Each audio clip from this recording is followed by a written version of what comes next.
Today we go straight to the point, saying that digital glues usually involved in the ceramic production process, both solvent and water-based, have a common feature. That is, the ability to rise by capillary action, moving upward to the higher layers of the ceramic body, so to fix grates or glazes before the tile enter the kiln. Today's episode is exactly focused on this kind of products.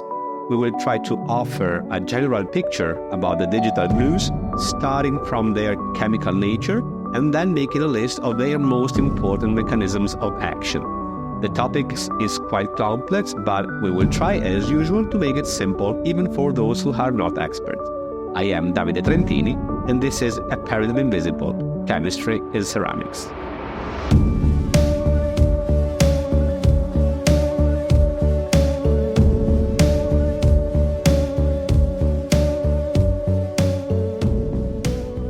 As we know, there have been for years on the market different kinds of digital glues for ceramic production that are usually applied by means of piezoelectric inkjet system. Even if each of these glues interacts with powders or grit in many different ways, there are currently two main categories we must consider. On one side, we have solvent-based digital glues that are based on non-polar solvents, and on the other side, we have water-based digital glues that instead are based on polar solvents and water. So, I invite you to remember this combination. Polarity is like water-based glues. Non-polarity is like solvent-based glues. It could seem a little bit superficial, but it gives you a clear idea of these two important categories of products.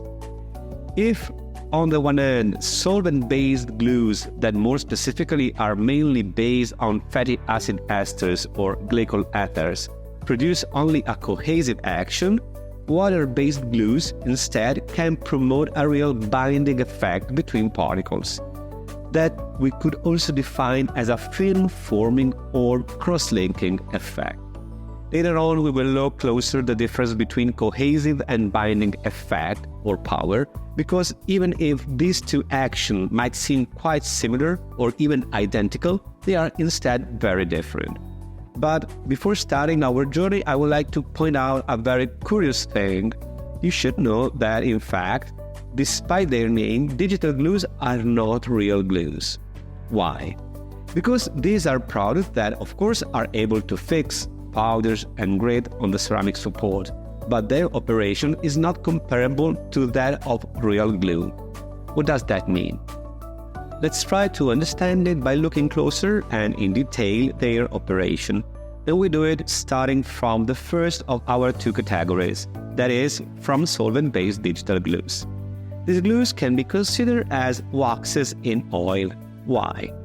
Unlike solvent-based inks, they contain resins or soluble molecules in non-polar solvents that do not develop a reticulating or film-forming action when the glue has lost its solvent part, by absorption on the support, of course, and by evaporation. More specifically, we could say that after the solvent-based glue has been applied and discharged on the support, even if a small rate of the non-polar solvent evaporates in contact with a hot raw tile, the glue is almost completely absorbed by the ceramic powders on the support, leaving, or even better, releasing between the particles the resins and soluble molecules that are marked by the cohesive power. In other words, what happened? It happens that the molecules of solvated resins, that we could say are surrounded by the solvent, are marked by a cohesive power that produces a shielding effect, we could say, without developing real bonds between the particles. The resin performs as a wax, holding the particles together without binding them. And this is the reason why, and I go back to the weird aspect I mentioned at the beginning, it would be improper the use of the word glues. But let's go further and a little bit deeper. Why can't we talk about a real adhesive power? I'll try to explain it with very simple words.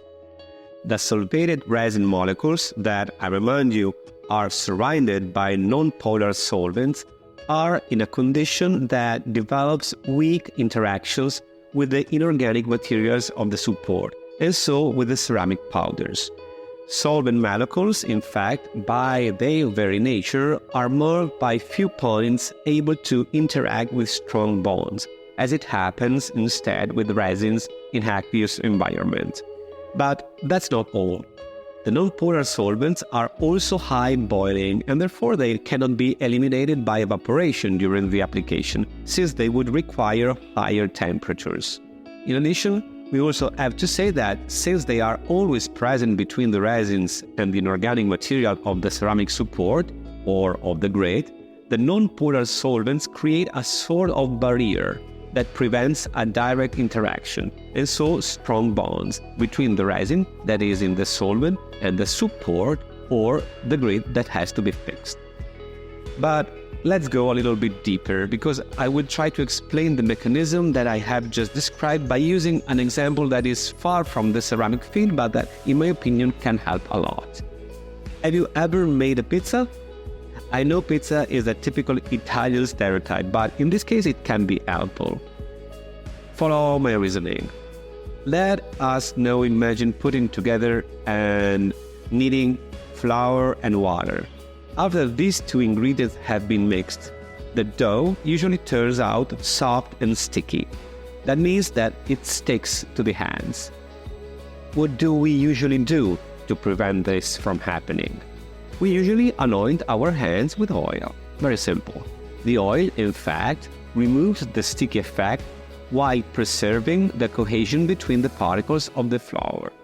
Going back to ceramic, the hands are the ceramic support, while the dough represents the grate particles or the ceramic powders soaked with oil that are cohesive but that are not bound to the support.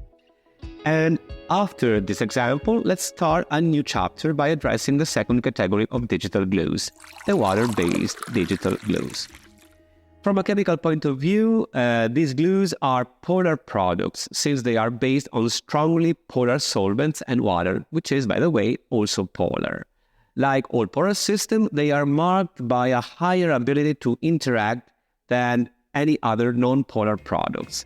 And moreover, the resins in the formulations are also properly developed to get a stronger fixing and cohesive power. Even in this case, the resins in solution remain partially solvated, both during the discharge of the glue on the ceramic support and during its interaction with the following grate application, the mechanisms of action are quite different. Let's see what we are dealing with here. Once the glue has been discharged on the support, polar solvents, and in particular the water, leave, we could say, the resins. That is, that the solvents tend to be absorbed by the support and at the same time tend to evaporate due to the temperature of the tie. This process ensures that the resins in the formula better interact with the support and with the grates, developing much stronger interaction than those that are developed by solvent-based digital glues. To be honest, we must also say that it's quite unusual that the polar solvents completely disappear during the application. Actually, it would be best if such a thing never happened, since solvents must also provide the print heads with a proper lubrication, avoiding gelling or incrustation that may compromise a good printing result.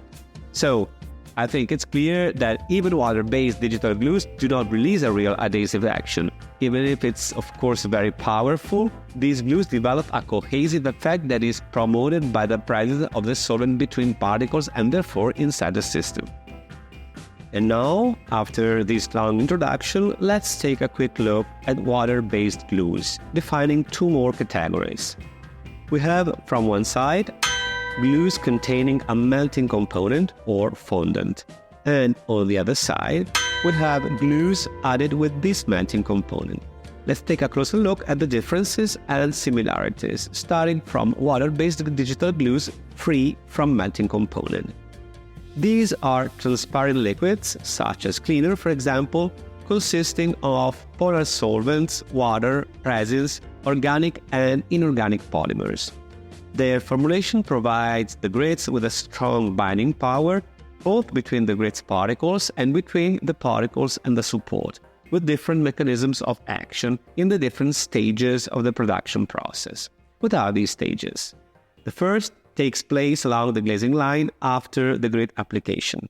The second is within the kiln during the drying process or during the preheating stage, through a strong binding power deriving from resins and organic polymers that have completely lost the water content and the polar solvents by evaporation, therefore allowing resins to develop their binding action. And finally, during the prefiring stage, when all the organic materials begin to decompose by combustion, leaving only the inorganic polymers that ensure the binding power up to the firing phase. We have also must add that this kind of glues are very reliable on the maintenance of the printing machine. Since they do not contain suspended particles, in fact, they behave exactly like a cleaner, avoiding any problems of filtration or sedimentation within the print heads or within the circuits of the printer, and also reducing any possible scale at the nozzle blade. So, we are basically saying that, in general, the risk of application problem is very low. However, we must also underline an important criticality that, of course, can be properly managed. What are we talking about? Even if these glues contain inorganic polymers that promote the fusibility of the grit on the layer that has been previously applied on the support, that is usually a smaltobio or a glaze, the fusibility process sometimes may not be optimal, leading to an improper leveling during the firing process, for example, or, in extreme cases, to a real lack of fusibility between the glaze or smaltobio and the grit. This problem usually arises when the glaze is refractory, where we could say when is high resistant, and marked by a low fusibility. Or sometimes the issue may occur when the viscosity and fusibility values of the grit is out of the proper, or even better, required standards. In both cases, the problem results in an improper integration at the interface between the glaze or smaltobio and grit. That leads to a separation between the two systems. This lack of integration, in the best cases, can usually affect the proper laying of the grits. And in more critical cases, it is also possible to see a real lack of grit that discover the underlying layer of glazes or smaltobio. Of course, no panic, because all these problems can be clearly solved by a careful study of the glaze and the grit formulations to increase the level of compatibility and therefore fusibility during the firing process. To easily avoid these problems, we could also use a different strategy, and here we are at the second category of water-based digital glues. We could add the glue with an inorganic melting component capable of interacting in the interface between the glaze and the grit, developing a lower melting area that helps to create a more intimate bond between the two. The most important consequence of these chemical actions is an improved uniformity of the leveling of the grit. But, as usual, there is always a but. Since they contain inorganic particles in suspension, water-based digital glues with melting component are similar to water-based digital inks. This means that it is important to take the same action, paying particular attention to possible localized sedimentation phenomena, and also regularly check the printing machine, changing the filters and inspecting the most sensitive parts. Of course, this does not mean that glues with melting component are responsible for production problems. It just means that their use requires a greater attention since their management is a little bit more demanding.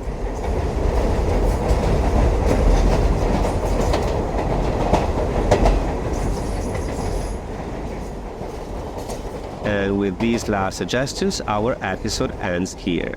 I remind you, as usual, that all episodes of the podcast are available not only on the main platforms such as Spotify, Apple or Google Podcast, but also on our app that you can download for free on Apple Store or Google Play.